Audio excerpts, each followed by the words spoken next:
தனம் அடுத்த வர எபிசோடில் பார்த்தீங்க அப்படின்னா திரும்ப பார்த்தீங்கன்னா அது திவாகர் வந்து சௌந்தர்யாவுக்கு கால் பண்ணி பணம் கேட்டு டார்ச்சர் பண்ணிட்டு இருந்தான். அப்போ சௌந்தர்யா சொல்கிறாங்க, நான் தான் உனக்கு வேணுங்கிற பணத்தை கொடுத்துட்டேன்ல, அப்புறம் எதுக்கு என் உயிரை வாங்குறேன்னு சொல்லிட்டு கேட்குறாங்க. இல்லை, சும்மா தான் உயிரை பேசணும்னு தோணுச்சு, அதான் வந்து கால் பண்ணேன் அப்படின்னு சொல்லிட்டு திவாகர் பார்த்தீங்கன்னா சௌந்தர்யா கிட்டே பேசிகிட்டு இருப்பாங்க. திரும்ப திரும்ப என்னை டார்ச்சர் பண்ணாத, என்னை விட்டுரு அப்படின்னு சொல்லிட்டு சொல்லுவாங்க.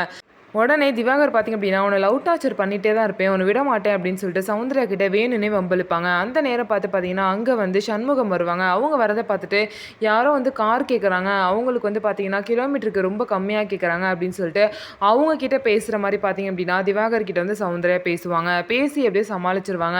இன்னொரு சைடு ருக்மணி பார்த்தீங்க அப்படின்னா கதிரை வந்து கூப்பிட்டு இந்த மாதிரி தனத்தை நீங்கள் கல்யாணம் பண்ணிக்கிறதுல எனக்கு சம்மதம், தனத்தை வந்து நீங்கள் கைவிடாமல் கடைசி வரைக்கும் பார்த்துப்பீங்களா அப்படின்லாம் சொல்லிட்டு கதிர் கிட்டே கேட்குறாங்க. கதிர் வந்து கவலைப்படாமல் இருங்கம்மா, நான் தனத்தை வந்து கண்டிப்பாக வந்து நல்லபடியாக பார்த்துப்பேன்னு சொல்கிறாங்க. ஸோ இதுக்கப்புறம் வந்து எப்படி தனத்தை வந்து சம்மதிக்க வைக்கலாம் அப்படிங்கிற பிளானில் வந்து ருக்மணி வந்து இறங்குறாங்க.